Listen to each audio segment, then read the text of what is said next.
sister's a therapist and I tell jokes. We both want to help all kinds of folks. Hello, and welcome to My Sister's a Therapist. My name's Virginia Jones. I'm a stand-up comedian, and my sister, Laura Ryan, is a therapist. Hello, I'm Laura Ryan. My main credit is sister to Virginia Jones, entertainment ordinaire. Merci bien, ordinaire. I stole that from Steve. Laura just watched a documentary about Steve Martin, and we have come to the extremely unprofessional decision that he may be on the spectrum, which makes sense because everybody we like is on the spectrum. Pretty much. It's my theme song. Everybody's autistic, autistic, autistic. Hooray. I'm also a licensed marriage and family therapist. One credit you were born with, and the other you had to work for over many years. Figure out which is which. This week it's Laura's turn to have a topic. Laura, what's our topic for today? Our topic is the LDS Church. Oh, wow. The Mormons. I have some expertise in this area. Do you? No, that's why I wanted to learn more about it. I guess we're going to learn more about it together. This episode is inspired by real events. Keep getting letters in the mail from these people. They are like the mob. My mother, many years ago, decided to give them my current address, which... Thanks, Mother. Thanks a lot. And they're just following me. She doesn't belong to anymore. Why is she humping for the LDS? That was when I was in college, too. It wasn't recent. Anyway, but they followed me to every address and they send me letters all the time. I was thinking about the Mormons, and then a client of mine told me about this movie called Under the Banner of Heaven. A TV show. It's also a book, which I've read. I don't know why you read it. I watched about maybe 10 minutes. It's about Ron and Dan Lafferty.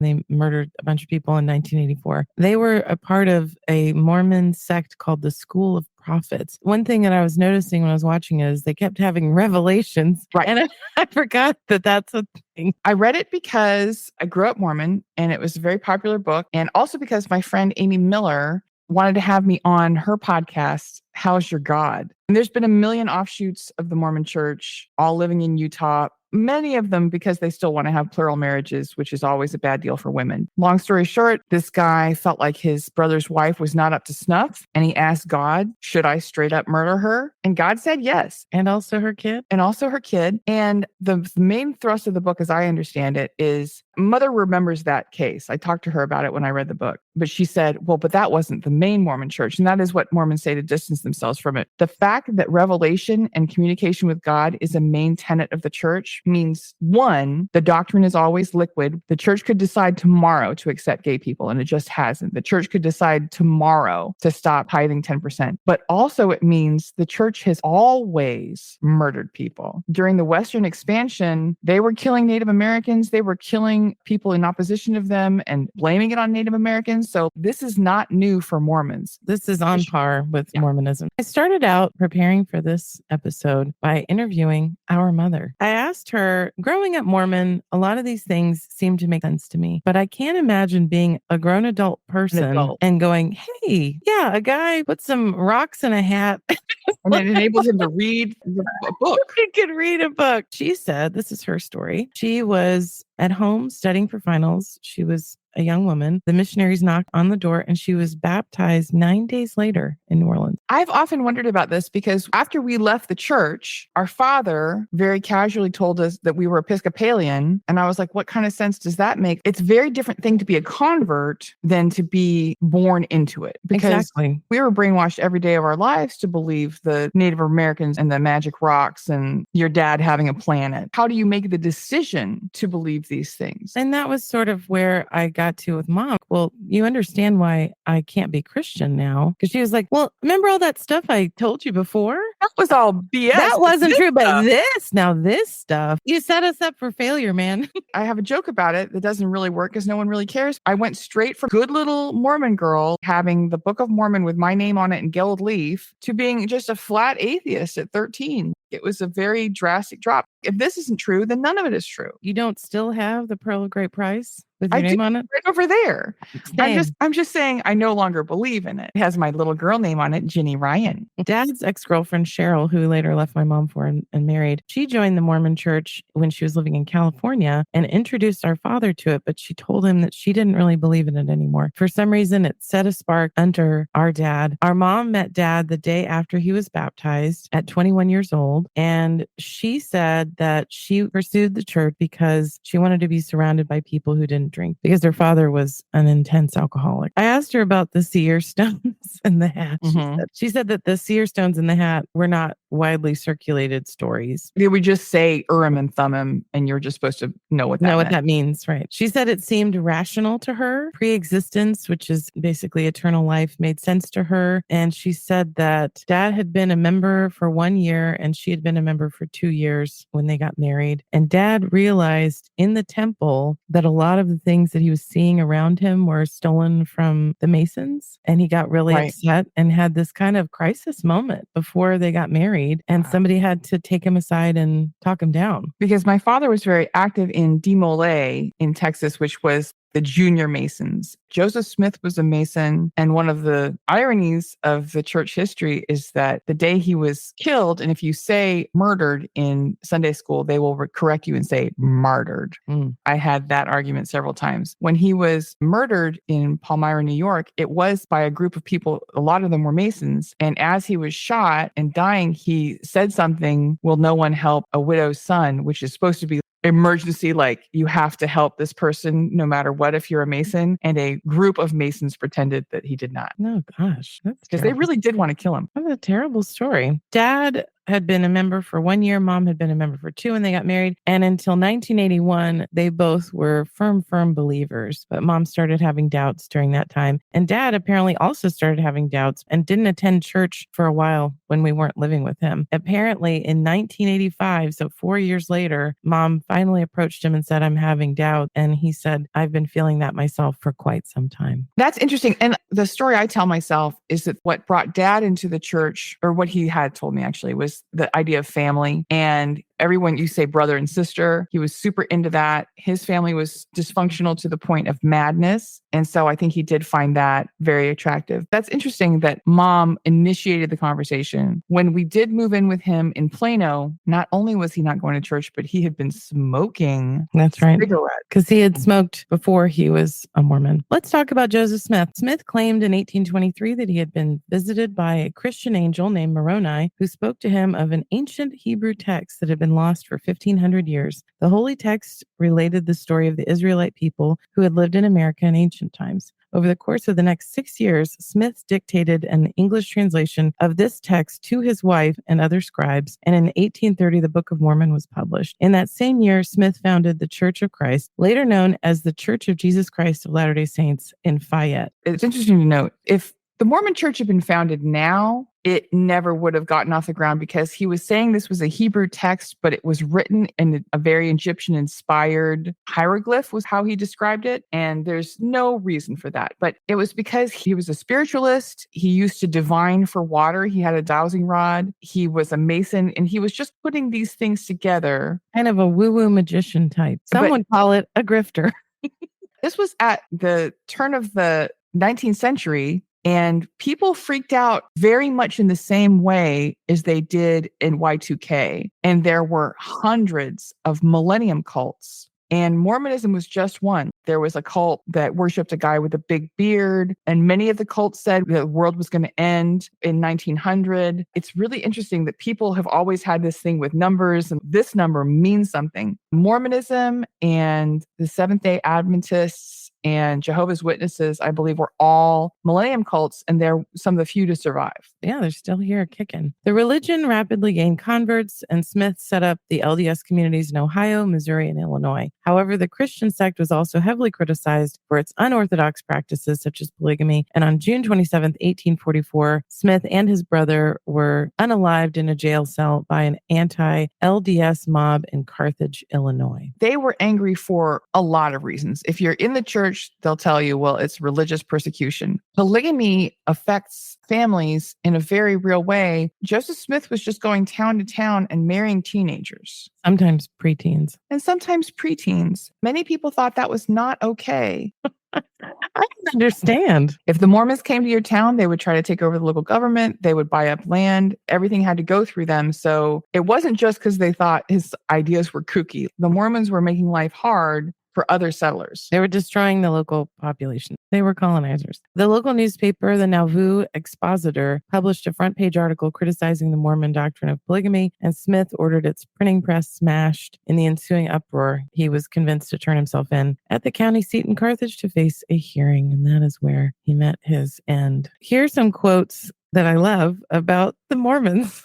Okay. So this is from the book No Man Knows My History, The Life of Joseph Smith. By Fawn, Brodie. The Mormons are a set of horse thieves, liars, and counterfeiters. They'll swear a false oath on any occasion to save another Mormon. They are thieves and knaves and dupes in the bargain, and no property is safe in Davis County if they continue to pour into this area. If you suffer the Mormons to vote in this election, it will mean the end of your suffrage. Fawn Brodie was the descendant, I believe, of Brigham Young, and wrote a scathing, very funny book that I read when I was in college. It's interesting to have the outsider perspective because we were brought up in the church and told the version that the church wanted us to know and understand. Right. And as I was doing research for this, it was very difficult to find non-Mormons talking about this stuff. Joseph Smith was a myth maker of prodigious talent. And after 100 years, the myths he created are still an energizing force in the lives of millions of followers. The moving power of Mormonism was a fable when the few converts stopped to question, for its meaning seemed profound and its inspiration contagious. Superficial parallels were drawn between the church and the Nazi Party, with its emphasis on active involvement by every member. The Women's Auxiliary, that's who's sending me letters, of the party, and the Hitler Youth were regarded by some as secular equivalents to the Church Relief Society, MIA, and the Scouting programs. When our parents left the church, Laura and I continued to go for another year, and we would get rides off of other families. And they're always happy to take a Mormon kid to church, but they would also say to you, you really should ask your mother and father to come with you. At the time, Dad said it is a lot like Hitler Youth. They feel like if we have your kids, you're going to have to come back. And it's like the mob because they will find you wherever you are. Well, okay, disadvantages that you have is that you never changed your married name. I went from Ryan to Jones, and it's been nary a peep from those people. But I have had... Don't worry, Mom still has a functioning phone. They'll find you. We've had things like Mom started a job, and the first day on the job at a school, she had a message from the front office, and it was a phone message from the local branch of the Mormon church because they found her. I was getting letters all through college. The only way to get off of the list is to formally declare to get excommunicated from the church. You have to denounce all of your blessings and you have to denounce your baptism. And I'm not willing to do that. It just seems like a lot of paperwork. So that's why they're going to hound you to death. You need to change your name, and it might help you to move away from the city that you've lived in for 35 years. So witness protection is the only choice to get away from the Mormon church. Got it. It has been nice when we would move to a new house. The Mormon church, the Women's Auxiliary would send us like a gift basket. They're very nice, but it's because they want to brainwash you back into the cult. And that's why I was kind of shocked to hear this idea of Mormons as liars and counterfeiters and murderers. I kind of can see that because it's in the name of God. But my experience of Mormons is that they're always super treacly sweet. That's an interesting thing about the church is the front face. And a thing that attracted a lot of people to the church, I think in the 70s and 80s, was the front face was this united, happy family in a time where America was getting more secular and there were sometimes drug problems and there was Vietnam and disrest. To have this kind of like 50s super white bread positive thing was attractive. But then right behind it is horse thievery and murder. And stones in a hat. An interesting thing that is happening now, the Mormon church is bigger than it's ever been, has more members than it's ever had, but the membership in the US is dwindling. A couple years ago, because the church is malleable and because prophets can receive prophecy whenever, the church has always been covering its own tracks, kind of like former President Donald Trump. Like he'll say something that is not true and then he'll get called on it and he'll make up another not true thing to cover up the first not true thing. That's how we got baptism after death. That's how we got so many things because he was trying to clean up some messes. But maybe 5-6 years ago, a lot of church members petitioned to have the church accept homosexuality and say, this is feeling increasingly out of step with the American populace and where we are as a culture. To continue to bang this drum about homosexuality being wrong, it doesn't fit with our view of Christianity and of the church. And the church thought about it and said, no. Yeah, they said no thanks. Well, because they have all these camps, all these programs that I'm sure are getting money. I remember reading an article about a kid. He was a college student. He is now an ex-Mormon, but the Mormons at BYU in the basement of the school and had him watch films and had electrodes attached to him. And that's trying to reprogram a dude. I guess I feel like if you're in that camp, it's real hard to get out of it.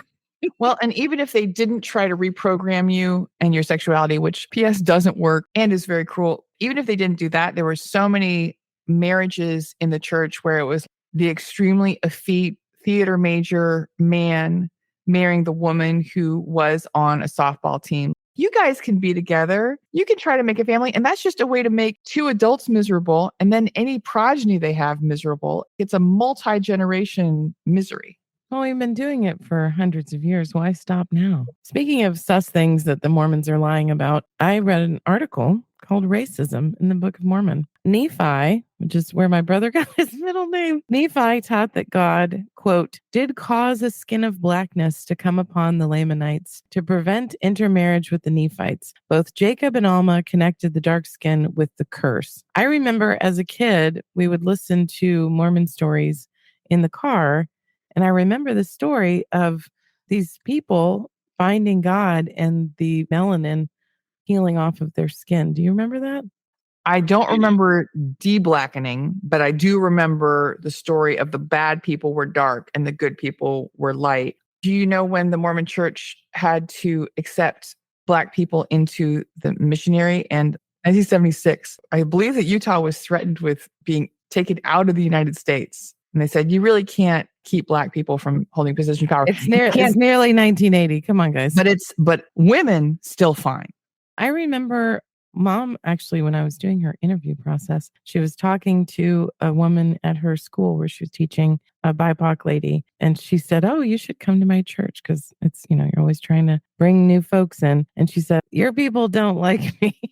Yeah, fair enough. And Mom said she was horrified and so embarrassed. Another story about missions. I met a guy in Los Angeles, California, and we went on a couple dates. When he told me he went to BYU, I got activated, but in a positive way. I'm like, oh, he's another ex-Mo. We're going to have so much in common. He's the only person who's going to understand popcorn popping on the apricot tree and the cipher in the snow and stuff. But then he told me, oh, I'm still Mormon. And I said, oh, well, we can't date. Why are you on OkCupid? And he said, because Mormon girls are super messed up and depressed. Guess what? Not a coincidence. Gee whiz, I wonder why.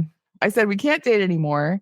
And he said, don't worry. I'm not going to try to reactivate you, which is what people say when they're trying to reactivate you. Because we are technically considered Jack Mormon. Yes. That's what we're called. I actually met another ex-Mo at a party in college, and I sang popcorn popping on the apricot tree with him. And it was kind of an amazing feeling because I hadn't sung it or thought about it. That's how I feel about the Mormon religion. It was this story that I read a long time ago, and I just sort of locked it in a box and haven't really thought much about it until basically this week. Oh, wow. Nephi 2:15 to 2:16. And their curse was taken from them, and their skin became white, like unto the Nephites, and their young men and their daughters became exceedingly fair, and they were numbered among the Nephites, and they were called the Nephites. So listen to this, 2 Nephi 36, if you guys have your Book of Mormon open. And then shall they rejoice, for they shall know that this is a blessing unto them from the hand of God, and their scales of darkness shall begin to fall from their eyes, and many generations shall not pass away among them, save they shall be a white and delightsome people. Delightsome. What does that say about modern BIPOC people? They're not doing the religion right? They're not delightsome. They're not delightsome, you guys. If you get on the Mormon websites like I do, they were saying white and delightsome is not about race. It's about your spirit. And the scales of darkness. Yes, got it. It's about the inner you. Yeah, it has nothing to do with race. Why are you saying that about us? So I just picked a bunch of random things that I wanted to talk about. So Okay. Buckle in. now we're going to talk about Mormon underwear.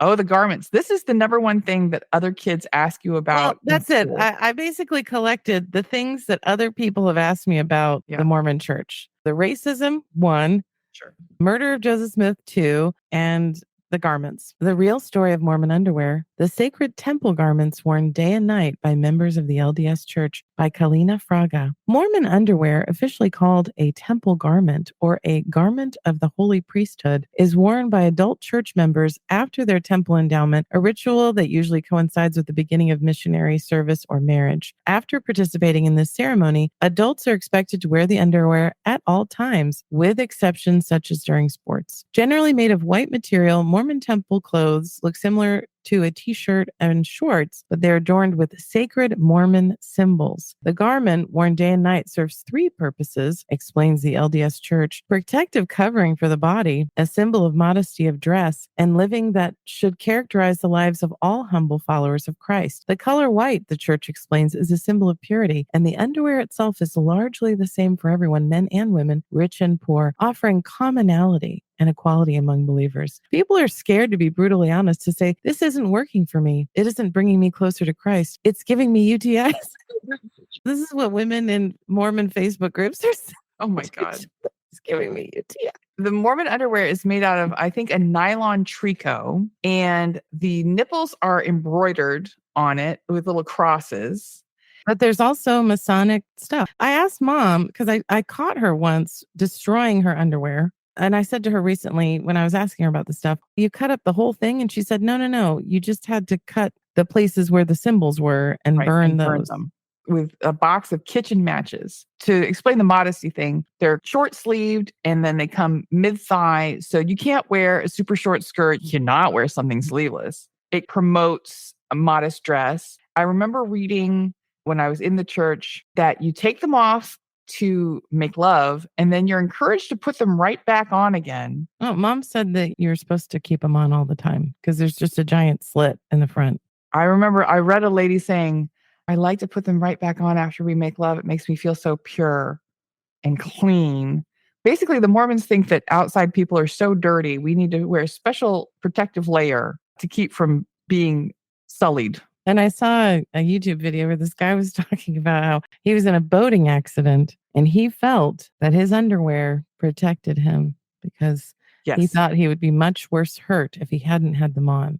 That's part of the rhetoric. When I knew kids who were going to morning services before school, that was one of the things they taught you, is like, this is your armor. This is going to protect you from secular society.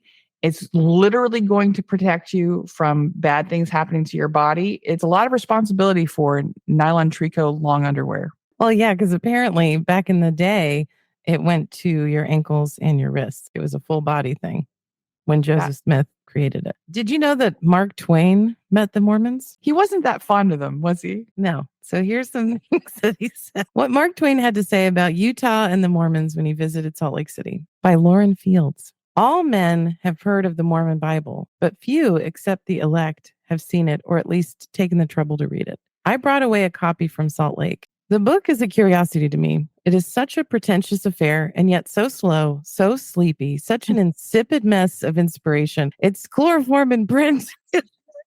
If Joseph Smith composed this book, the act was a miracle. Keeping awake while he did it was, at any rate. It is a funny idea. You're making up a scripture. You can say whatever you want, and you're making up these incredible lies. And yet it's also very boring and very much patterned after how the Bible was written, very much inspired by, he thought of it as like Bible part 2. It's also an interesting statement on how difficult it is to lie. Lying is a creative act. Making up fiction is a creative act because it's much easier to talk about things you've experienced than things that are impossible to experience. Yeah, that's true. It has to have some sort of basis in reality. People are not that creative. Another thing that Mark Twain said, next day we strolled about everywhere through the broad, straight, level streets and enjoyed the pleasant strangeness of a city of 15,000 inhabitants with no loafers perceptible in it and no visible drunkards or noisy people and a grand general air of neatness, repair, thrift, and comfort.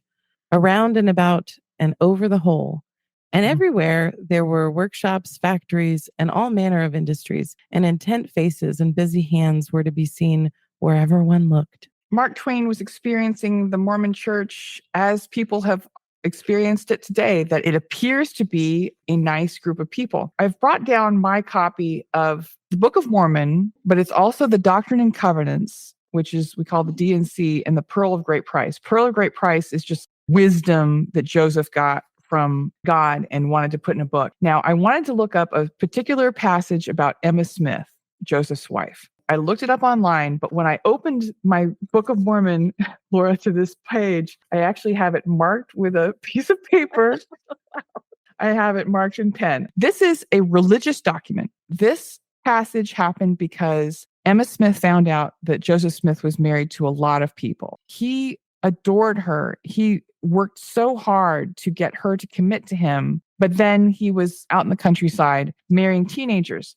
And she said, well, if you can do it, I can do it. If it's okay for you, then what if I just married a bunch of farmhands? So this is the Doctrine and Covenants 132, line 54. And I command mine handmaid, Emma Smith, handmaid, remember that, anybody? Handmaid's Tale? To abide and cleave unto my servant Joseph, and to none else. But if she will not abide this commandment, she shall be destroyed. For I am the Lord thy God, and I will destroy her if she abide not in my law. So God will destroy you. Just you specifically. You specifically, if you question It's interesting me, how the revelation favors him a little bit. and if he have 10 virgins given unto him by the law of God, he cannot commit adultery, for they belong to him, and they are given to him. Therefore he is justified. But if any of the women he marries, after she's married to him, shall be with another man, she has committed adultery. It's amazing how you can cover your own butt when you are making up the religion. It's because you don't allow women to have any control or power in the religion. If nobody can say anything, then I guess do what you want. I read a book by the sexual assaulter Marilyn Manson. It was very funny. And one of my favorite parts, he did write it with a comedy writer. He was smart enough to do that. He had a passage that reads very much like this, which is about infidelity on tour. And he says, if you sleep with someone who's in a different time zone than your partner, that's not infidelity because they're not even that same time. Absolutely, that tracks. If you sleep with someone who has a tattoo of your name or face or your band on their body, that's not infidelity. That's just polite. That's the only decent and polite thing to do. If you sleep with someone and then the next day, one of your band members asks about that person, you were not unfaithful. They were, because you've already forgotten about them and they're still thinking about them. Marilyn probably should have started a religion. That was his bad. One more thing from Mark Twain.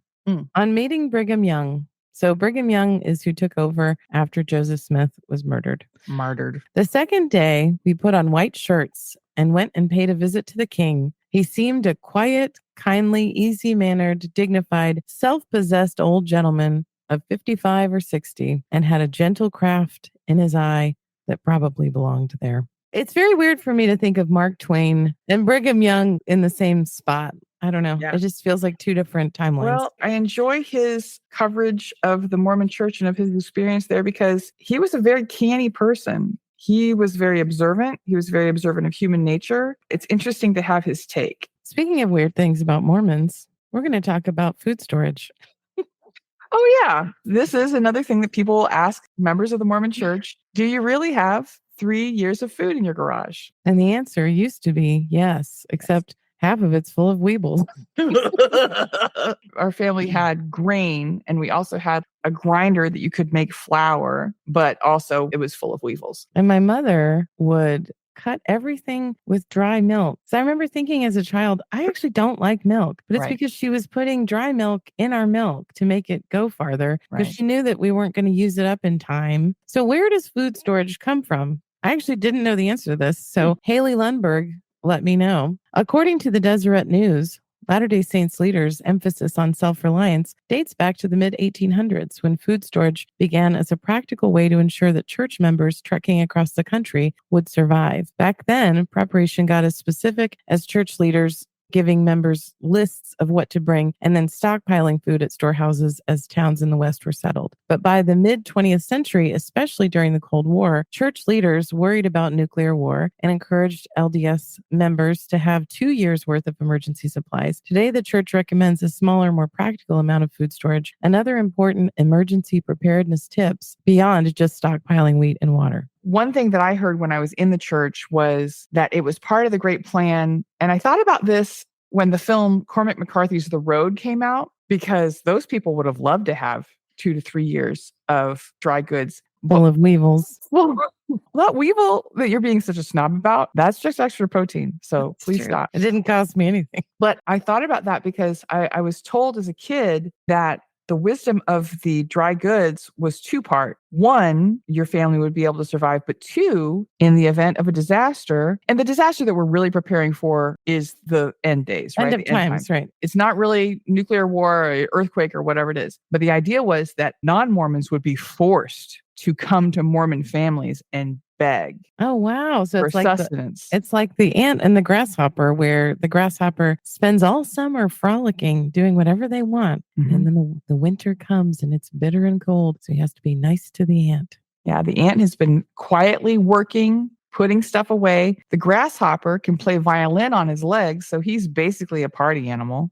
Vaping, coffee, tea, and marijuana. Let's clear up a few items that young people today may be confused about when it comes to the words of wisdom. Here are some facts about the words of wisdom. In Doctrine and Covenants 89:8-9, the Lord forbids our use of tobacco and hot drinks, which church leaders have explained means tea and coffee. So is hot cocoa not a hot drink? Modern prophets and apostles have frequently taught the word of wisdom warns us against substances that can harm us or enslave us to addiction. So with those facts in mind, let's try to clear up a few items that Latter-day Saint youth today may find a little confusing. Electronic vaporizers or e-cigarettes are devices people use to inhale mist, usually with various flavors. One study showed that nearly 2/3 of teen e-cigarette users thought that the pods they were vaping contained only flavoring. That's far from the truth. Most vaping pods contain nicotine, which is highly addictive, and all of them contain harmful chemicals. Vaping is against the words of wisdom. Mocha, latte, macchiato,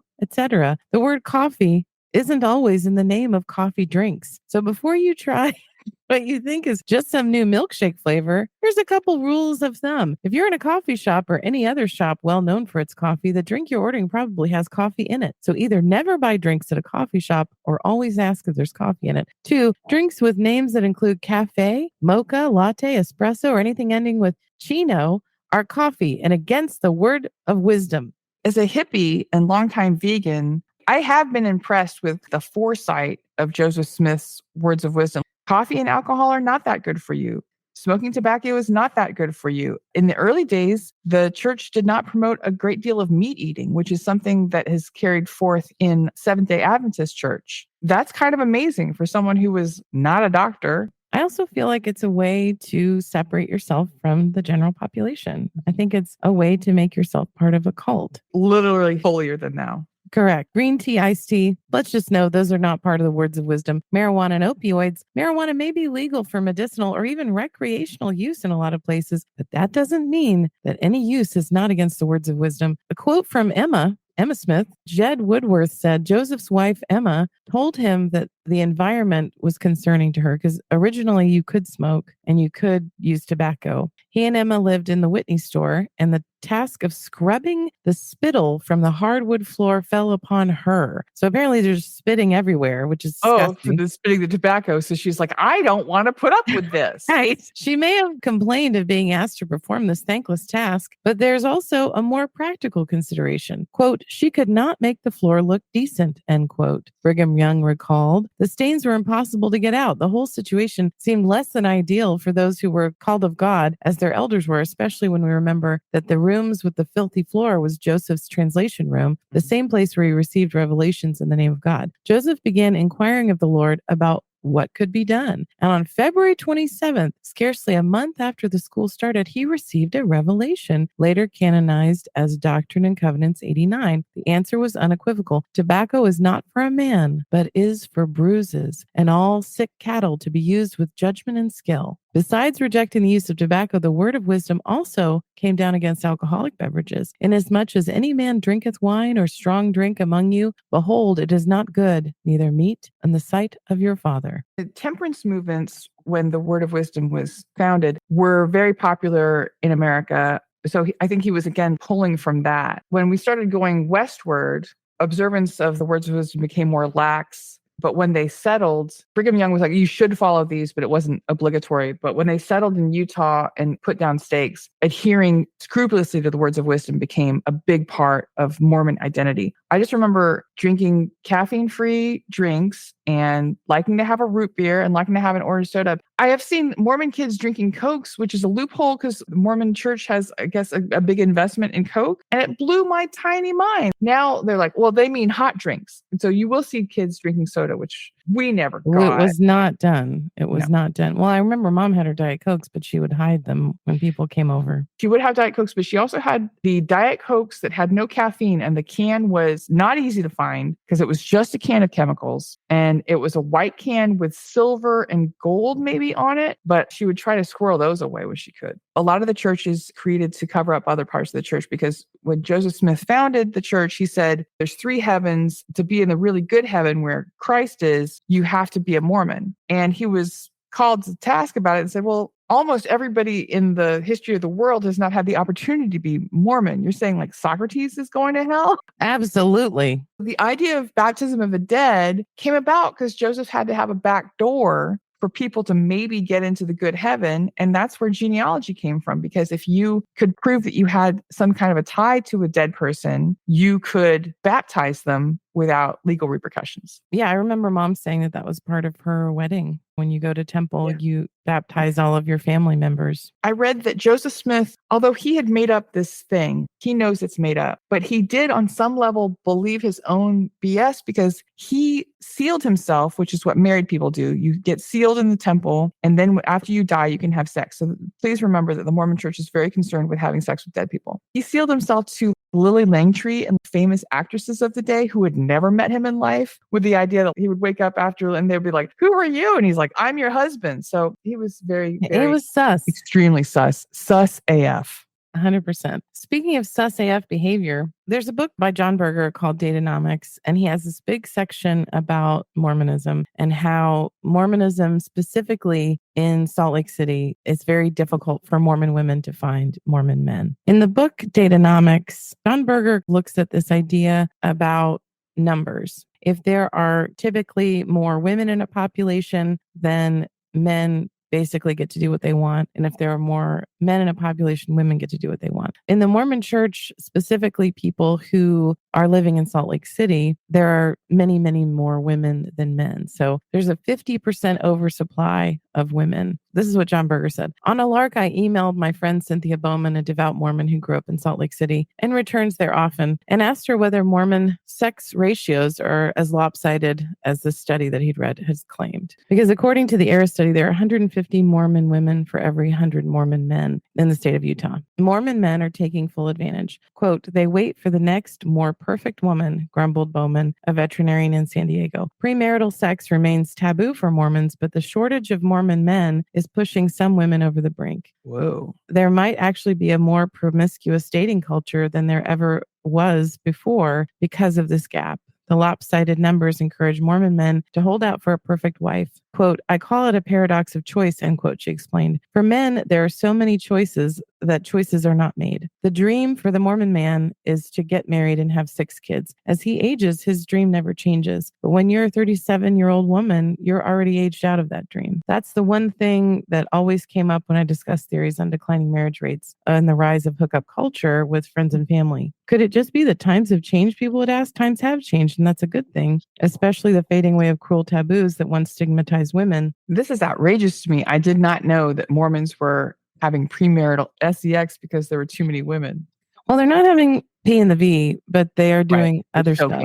Right. They're soaking and they're doing oral stuff and other things like that. Men have all these options, and the women spend hours getting ready for dates because their eternal salvation and exaltation depends on marrying a righteous priesthood-holding man. Women's bodies are up for debate, Wheelwright complained. Mormon men have become much more demanding about women's looks, which in turn has made women obsessed with standing out from the competition. One consequence, a culture of plastic surgery has taken root among Mormon women. I have seen outrageous boob jobs and facial plastic surgery in Utah more than anywhere in the country, especially among Mormon women, said Bowman. They may claim chastity as a virtue overall, but that's not stopping them from getting a set of double Ds. Moreover, a 2007 Forbes story labeled Salt Lake City America's vainest city with 4 plastic surgeons for every 100,000 people, which was 2.5 times the national average. That is bananas, but that just shows you how statistics and uneven statistics will bear out in day-to-day life. In New York, I think there's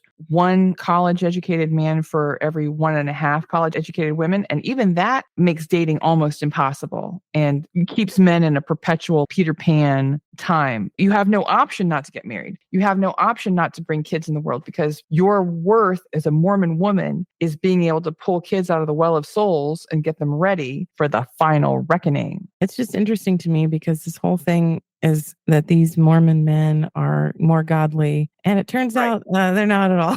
They're opportunists. They see that the culture around them says, what I have is precious and holy, and I'm going to make ladies dance for it. Literally. There was a quote here. The same thing is happening in conservative Jewish communities. They're both suffering from marriage crises that are testing not only their faiths, but social norms as well. Quote, "You have no idea how big a problem this is," said Tristan Hunt, founder of the Mormon Matchmaker, a Salt Lake City dating agency. Hunt, a 35-year-old who only recently got married herself, told me that she has 3 times more single women than single men in her matchmaking database. She shares stories of devout Mormon women who wound up marrying outside of the religion, officially known as the Church of Jesus Christ of Latter-day Saints, simply because they had no other options. She has 10 friends, all good LDS girls, who gave up on finding a perfect husband and decided to have children on their own. That's crazy. It's insane. But it is interesting. The child having thing and the plural marriage thing, there's a great deal about the Mormon Church that makes a lot of sense if you take it into the context of a group of people trying to cross the United States.